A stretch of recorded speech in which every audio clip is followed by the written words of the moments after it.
Speciāli priekš jums, dārgie skatītāji, šodien piecēlos 5 no rīta, jo mums šodien būs jāpārbauda teorija. Teorija par ziemas un vasaras riepām. Parasti ziemas riepas cilvēki atjādzās ulikt, tā kā jau pirmais sniegs uzkrīt. Bet riepu ražotāji saka, ka būtu prātīgi likt ziemenes jau tad, kad gaisa temperatūra ir kaut kāda +7 un nedaudz zemāk. Vai tā ir? To mēs šodien pārbaudīsim. Klaugīt, katru gadu mums kaut kas ir jāizdomā jauns, un šogad, paldies Dievam, tev nebūs jābrauc hokejam bortā. Ārprāts, ko viņš dara? Ko viņš dara? Jūs redzējāt, tās bija kaut kas šausmīgs. Mēs atrodamies šodien sporta kompleksā 333. Droša vieta, kur šāds darīt lietas. Tieši tā. Tad šobrīd gaisa temperatūra ir cik tev rāda? Man pulkstenis rāda -2 grādi. -2, un virsmas temperatūra mums tā tad ir arī -3, -3,2 grādi. 3,2. Forši. Tad incidents ir tas, ka asfalts ir -3, bet tas baltais, kas ir gāja pārēj, ir -7. Interesanti. Ja tev būtu uz līnijām jābremzē vai uz gāja pārējām, ir vēl, bet mēs bremzēsim uz melna asfalta, kuram šobrīd temperatūra ir -2 grādi. Skatīsimies, vai vasaras riepa ir kaut ko zaudējusi no tās reizes, kad mēs mērījām pie +12 grādiem. Jā. Šodien mums ir 29. septembris, 13 grādi. Asfalts pastāvēja saulītē 20,2 grādi. Mums vajag dabūt 50 km/h, un tā kā laiciņš ir diezgan silts, vasaras riepai vajadzētu strādāt labi. Kā mēs baigi ieskrējam, laikam sporta režīmā ielikt. Tā labi ejam. 5 metri un 15 centimetri. Klagiņš, bet, lai tā eksperiments būtu tāds visam nopietns, tās ir tās pašas riepas, ko mēs jau braucām siltajā laikā? Jā. Jūs pats braucat automašīnu un... Tāpat mašīna, tas pats svars, tāpat jautās tašības. Pilnīgi. Noplēst taču viņas nespētām pāris nedēļām. Nē, es cenšos normāli braukt. Tur ir termometru. Labi. Sniega vēl nav, bet sniega vīrs mums jau ir. Un to mēs novietosim uz līnijas, kur mašīna siltā laikā vasarā apstājās.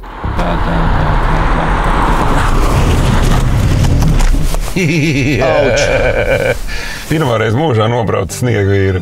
Vajag jocīgi. Labi, ka es zinu, ka tā ir lēle. Nedaudz stresēni tomēr tagad. Un es jūtu riepu smaku. Čau! Smird arī pēc beigtiem sniega vīriem? Smird, jā. Viņš tur neaizdegsies mums apakšā, kā brauc no nost. Es nezinu, kāda ir sajūta, ka tu kādu notriec. Baigi pretīga. Es zinu, ka lēle, bet es tieši par to tā kā pie savas domāju, ļoti pretīga sajūta. Kaut tu zini, ka tā ir lēle, bet tev kaut kā laikam iztēlīgi domāt, ka... Man no malas kaut kur, es teikšu godīgi, zinu, kā tas ir eksperiments, es to raugos no malas vienkārši, bet te, kad tu sēdi pie stūras... Ir. Tu pilnīgi pareizi sajūti. Cik ir attālums? 9,75 m. Tas ir pa mašīnas korpusu tālāk. Un mums iepriekš bija 5 metri 15 centimetri. 4 metri klāt. 4 metri klāt. Tas ir šīs mašīnas garums. Jā, un tas ir pie 50 km/h. 50. Tā, tagad mums ir 70 km/h. Un bremzējam. Stipri tālāk. Laikās tikai bišķiņ ātrāk, bet sanāca stipri tālāk. Mums ir 15 metri, 20 centimetri sanāk. 15 metri tātad, ja? 15 metri, jā. Mēs zinām, ka no 50 jau bija, ko tur slēpt, bija viens sniega vīrs mazāk.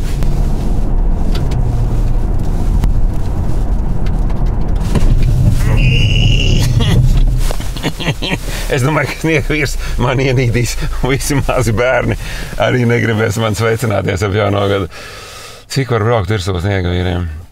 Būtībā sniega vīriem jāsaņem ir kaskadiera alga. Es tā satraucos, ka aizmirs atvērt logu. Tā ir briesmīga sajūta. Atslēgas jūs tiesības lūdzu. Man attālīgs, ja šogad nebūs ziema, vainojot mani, es nobraucu sniega vīru. Attālums mums ir tā 16 metri un 90 centimetri. Cik pirms tam bija? 15, 20, ja nemaldos. Tātad nekāda tāda baigi progresa no lielākā auto, viņš baigi tālāk bremzē. Jā. Man tā liekas, ka sanāk tā, ka jo aktīvāk tu bremzē, jo gumija sāk uzkarst vairāk. Un atgūst kaut kādas savas īpašības. Kaut ko sāk lēnām atgūt, jā, bet tas nemaina būtību to, ka, ja tev tomēr ir priekšā tas šķērslis, ka tajā brīdī tu tomēr esi tam pāri. Klausiet, man liekas, baigi svarīgs eksperiments. Tagad pamēģinam nobraukt uz 90, vajadzētu būt, ka starpība ir mazāka, ja šāda progresija turpinās. Tā, nu ko, tagad ir trešais drives, 90 km/h. Un pa mēmē. Vispār ir jautri šitā bremzēt. Tas ir diezgan interesanti. Bet nu, tur ir baigā intriga, cik tagad ir metri. Es laikam teicu 25, Giņš teica 30. Kad tik viņam tā rulet līdz šeit neveidzās? Tā, kas mums te ir 30? Pauli, es uzvarēju. 31 metrs un 20, 24, 25 Viņš brokas no manis.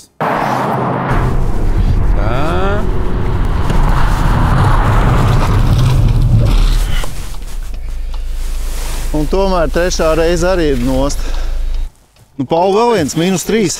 Tev ir kā šito hetriks, jā? Nu, šitajā 3 pēc kārtas vienīgais, ka man šoreiz, nu, es tā nevaru precīzi pateikt, skatījos pilona, bet man liekas, ka varbūt bija čuču zem 90. Zem 90 un ir nost. Mums ir 33 un 65, nu labi, 65, jā. 33 metri, 65 centimetri. Tas ir kaut kā 3 metri tālāk nekā normālos apstākļos. Klausies, bet sanāk pēc fizikas tāda dīvaina sistēma. Mums tā kā nevis progresē tā riepas īpašība, bet vienkārši visu laiku taisa kaut kādu vienkārši attālumu klāt. Bet nav tā, ka pie lielākā ātruma reiz 3 tālāk aizslīd. Kas tas varētu būt? Man liekas, ka izskatās, ka gumija aktīvi bremzējot, viņa arī aktīvi diezgan ātri uzsilst. Jo tu tālāk bremzē, viņa vairāk paspēja uzsilst, vairāk paspēja sākt darīt aktīvāk to darbu. Jā, un tas nozīmē, ka viņa tā kā ekstrēmos brīžos arī vairāk sāk strādāt, protams, jā. Bet tas nozīmē, ka vasarā visdrīzāk tik ilgi bremzējot, viņa jau pārkarst. Un atkal tas rezultāts izlīdzinās ar šo augstā laika rezultātu. Tur ir daudz straujāk notiek, jo rēķina asfalts ir pats par sevi stipri siltāks jau, plus ir vasaras riepa un tas temperatūra strauji izaug. Jā. Un kaut kādā brīdī pat vasaras riepai varbūt pat sliktāk vēl tie rādītāji vasarā. Nu, ka riepa pārkarst, ir pa pilnīgi puņķi. Jo temperatūra ir ārkārtīgi kritiski svarīga vispār riepām kā tādām. Bet ar visu to darbu, ko mēs redzam, ko riepas spēj darīt, tomēr rezultātā mums ir pāri tai sarkanai līnijai. Jā, tad, kā jau mēs visi tā darām, ne līdz pirmam sniegam, bet mums jārēķinās, ka noteikti ar vasaranēm šobrīd ir sliktāk bremzēšana. Ok, vasaras riepa pierādīja, ka tur ir, kā saka, sliktāk, jā, un izskatās arī sliktāk. Jā, bet poza nav sevišķi seksīga. Tā, tagad nākamais piegājiens ar ziemas riepām. Šoreiz mēs brauksim ar tādu autobāņu ziemeņu, tāda vidus Eiropas tipa ziemeņa. Diezgan ātri apstājās, cik ir? 7 metri un 10 centimetri. Augstā asfalta ziemeni jābrauc 70 km/h. Kaut kā vajag tālu aizslīdēt šoreiz. 16,65. Tā autobāņa ziemene 90 km/h. Nu, interesanti. Es nezinu, kur ir. Palt, šis ir interesanti. Nu? Mūsu rekord bija vasaras riepa. Šeit, tas, kas bija siltajā laikā. Jā. Siltajā. Jā. Jā, un tagad tas ir, tu apstājies ar 90 km/h uz 29 metri un 45 centimetri. Zem 30. Tas nozīmē, ka ziemene pa tādu sausu augstu asfaltu performē pat, kā viņa ir mīkstāk, viņai robu ir vairāk, viņai saķere ir johoho. Tagad mums ir nākamais mērījuma trīnieks, ņemsim 50 km/h ar mīksto ziemeni. Nekādas radzes, vienkārši laba mīksta gumija. Mums ir 10 metri un 15 centimetri. Tu apstājies ar mīksto skandināvu tipa riepu šobrīd tā, kā apstājās faktiski vasarene. Redzi, šitā riepa pa to asfaltu ieskienoties līkumā jau tā bišķi tā kā gribēja norauties, tā kā peldēt. Viņi tad ir domā no tiem plikām ledum, ūdenim, kaut kam tādam. Un vēl zemākām temperatūrām varbūt arī. Viņai vajag ziemu. Tātad mums ir 70, braucam. Nu jā, jūt viņi tā mīksti. Slīd, bet ārās iekšā. Tad mums ir ap 16,50. 90 km/h.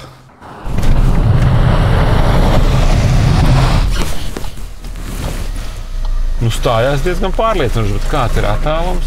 Tagad ir 32,60.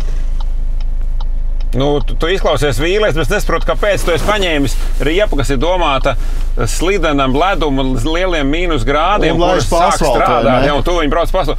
Viņa spēja uz savus asfaltu, es teiktu, ir apbrīnojami laba. Es biju domājis, ka ziemeni uz savus asfaltu uzdos čābīgāk. Un zini, kas ir vēl viena interesanta nianse, ka man pēc pieredzes es esmu dzirdējis arī, ka uzliekot mīksto riepu, ka viņi tā kā slīd vairāk, kas notiek, kāpēc tā, ja? Bet slapjā laikā ap to nulli pat tie ir vēl plusi. Tā nav riepas, mīkstās riepas, tas nav darba lauks.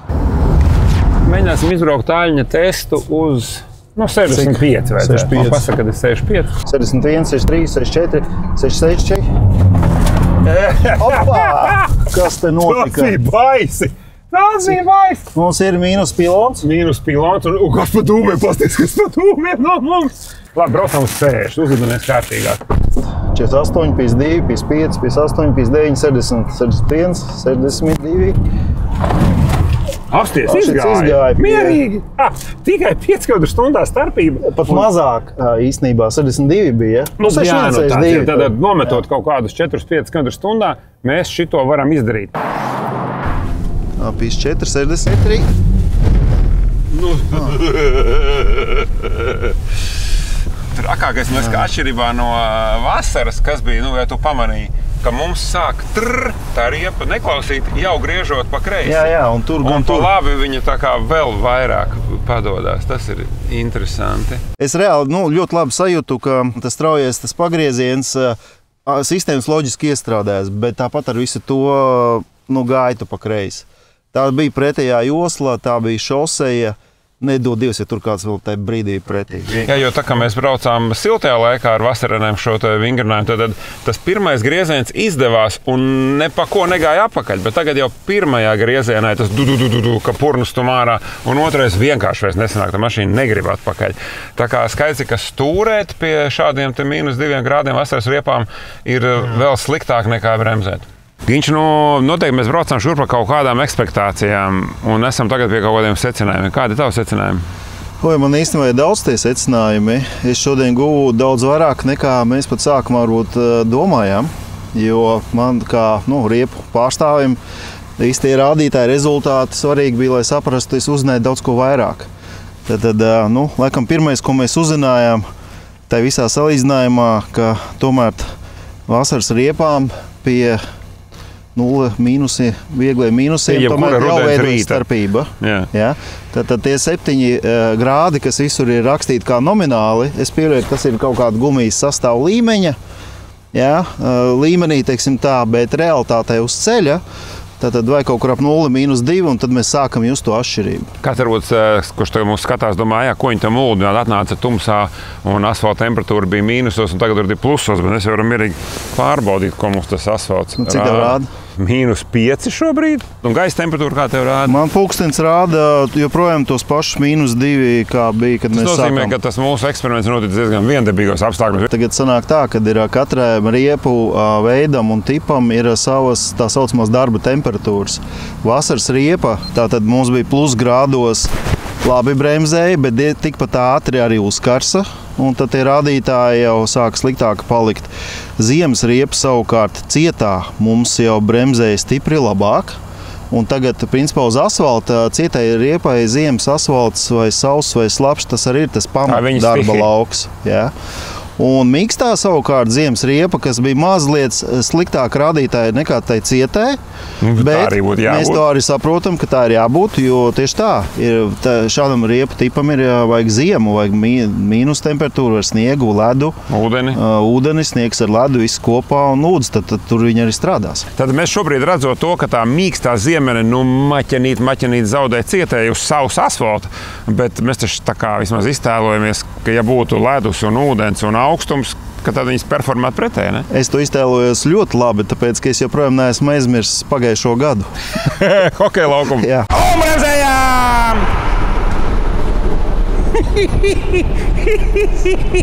Ārprāts, ko viņš dara? Ko viņš dara? Jūs redzējāt? Tas bija kaut kas šausmīgs. tagad man arī jābūt uzmanīgam. Nenormāli slīd! Gīņš ir tas šaus ieies Latvijas vēsturē. Cienījamies darba devēji, tas bija eksperiments nolūkos, lai cilvēki neviens tā nedarītu. Jā. Lai visi ziemā brauktu vēl prādījāk un lēnāk, jo mēs pat domājot, ka būs labi, mēs pat visu te salikām ar riepām. Bet ir pilnīgi skaidrs, tātad ledus mēdz brutāli atšķirties. Tā ka pamatīgi. Tur bija ritīgs ledus un mīkstā ziemē tur performēja vislabāk. Tur bija pēc ražotās. Jā. Uzreiz tas bija nākamais, jā. Klāt, bet vispār šajā ziemā uz ziemenēm ir kaut kādas jaunas tendences, jaunas modes? Mode baigi nav nekas mainījies. Es teiktu tā, ka gribētos kārtējo reizi atgādināt par tādām pamatu bāzes lietām. Tās būtu īstenībā divas lietas. Pirmais ir laicīga riepu maiņa. Jā, tas it kā nav nekāds jaunums, bet joprojām jau pa visiem šiem gadiem rindas veidojās vienmēr. Jā, un no tā var izvairīties. Lūk, un vēl viena interesanta lieta, ka daudzi domā, ka uzliks ziemas riepu pēdējā brīdī. Kad tūlīt jau soli sniegu un ietaupīs vēl, lai tā riepa nespētu dilt. Ja? Es teikšu tā, ka manā pieredzē, vismaz darbojoties ar riepām vairāk kā 20 gadi, nav bijis vēl neviens gadījums, kad ziemas riepa šajā posmā nodilta. Nav tā, jo tu nezini, briesmē tur driftē taisies, tad, protams, viņi izjuks. Bet, ja tu brauksi normāli, nekas nevar. Ripojot, viņa nedils. Un savukārt vasaras riepas mēdz dažkārt arī ātrāk dilt, jo viņam ir lielāka ātruma indeks. Viņas ir paredzētas vairāk maksimāli saķerēji, nevis ekonomijai. Un jo vairāk tu ar tām pārvietojies pa asfaltu, jo vairāk tu resursu arī izmanto uz asfaltu un, deldē nost. Tā kā te ir sava veida arī saprast ziemas riepa vai vasaras riepa, kas ir arī dārgāka parasti nekā ziemas riepa, tad, kur tas izdevīgums? Jā, nav jēga tagad taupīt ziemeni rullējot riskantos apstākļos ar vasarani. Un tu pirmkārt tiec pie drošības agrāk un arī izvairies no rindām vēlāk. Tur vismaz ir divi plusi pieņemt lēmumu laicīgi nomērināt. Vienīgais vajag naudu. Naudu nevar gaidīt augstdienu. Bet, zini kā, laiks jau arī ir nauda. Jā. Laiks jau arī ir nauda. Tas, ko tu patērē tajā dienā, rindā, tu gaidi, tu varbūt tiec ne nākamajā, bet pēc nedēļas varbūt tikai. Un tad tu to nedēļu katru rītu brauc ārā un neomalīgi. Ja? Es laikam teiktu par tādiem galīgi skopajiem vai tiem, kas nevar iekustēties. Jums parasti ģimenē ir vismaz divas mašīnas. To vienā jūs uzlieciet ziemeni. Jā. Tas būtu jau kā minimums, būtu labs rādītājs. Klausies, ko mēs mērīsim citā gadā? Mēs jau tik daudz ko izmērījuši tām ziemenēm. Es domāju, ka riepām var mērīt vienmēr un daudz ko, un mēs noteikti izdomāsim kaut ko interesantu. Šis jau eksperiments jau bija, es pat teiktu tā, Eiropas līmeņa mēroga, jo mēs noteikti padalīsimies ar riepu ražotājiem, un man būs interesanti sadzirdēt arī viņu secinājumus šajā visā, kā viņi to izskaidrotu. Un varbūt kādā no nākamajām pārēdēm, kad mēs atgriezīsimies pie ziemas riepām, mums būs atbildes no pasaules top ražotājiem. Man pagaidām secinājums ir, ka tas riepas bremzēšanas ceļš nav viendabīgs pasākums. Viņš sākumā performē vienā veidā un uz beigām uzsilstot, atdziestot, sākot darboties pilnīgi citā. Bet kā to nomērīt un kā tam vajadzīgi mēraprāt, es vēl nezinu. Pagaidām mēs iztikām ar metromēru un termometru. Ko, esam gāzējuši un bremzējuši un arī nedaudz nosaluši. Bet secinājums ir skaidrs. Mēs varam nestāvēt rindās uz ziemas riepu maiņu un darīt to jau tagad. Paskatieties paši, vasaras riepas tagad pie -2 grādiem bremzē jau pilsētas režīmos divreiz tālāk nekā tad, kad bija +12. Tas taču ir ļoti vienkāršs arguments. Liekam ziemenes jau tagad, vai ne? Viena lieta kā riepu maiņa, otra lieta, ja tev ir šis gads, ka tev vajag jaunas riepas un kādi ir tie kriteriji izvēlēties. Jā. Es šobrīd pilnīgi viss neizstāstīšu, jo tad man vajadzētu šeit lekciju pusstundas garumā, bet tāds galvenās lietas pirmais ir noteikti nedzīties pakaļ cenai. Ne viss lētākais ir labākais, un dažkārt arī pat nedīs dārgākais ir tas labākais. Kas tev der? Kas tieši der, un tu pateici atslēgas vārds, kas der tieši tev. Un, jo riepas ir dažādi veidi. Ir riepas, kas tiek vairāk taisītas priekš pilsētu vides. Tīrīti ceļi, asfalts, sauss, slapšs. Tur tā riepa perfekti performēs, un tā ir klasiski saucamā Eiropas cietā sastāvā. Tagad ir vispopulārākās, kuras ir pieprasītas, tās ir mīkstā sastāvā, jo tām var braukt gan arī ārpus pilsētas. Jā, uz slapja asfalta. Arī uz Eiropu drīkst braukt. Var braukt, ar adzēm jau to vairs nevar, tā kā Eiropai caur.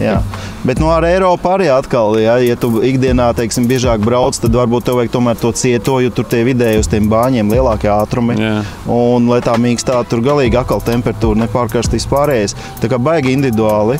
Mīkstās ir ārpus pilsētas. Tiem, kam gribās nikno variantu, tie ir parasti kaut kur lauku teritorijas, grantēti ceļi. Un šogad, pagājušajā gadā ziema bija maigi sakot. Tad mēs jau nezinām, kas būs tagad un pēc 2 gadiem. Jo tie laika apstākļi mainīgi ir tā, ka tev prognozēt vispār grūti kaut ko ir. Ko tad ātri maina tie, kam jau ir riepas, un tie, kas taisās pirkt jaunus, padomājiet kārtīgi izpētēt, ko jums vajag. Lai visiem droši braukt ziemu.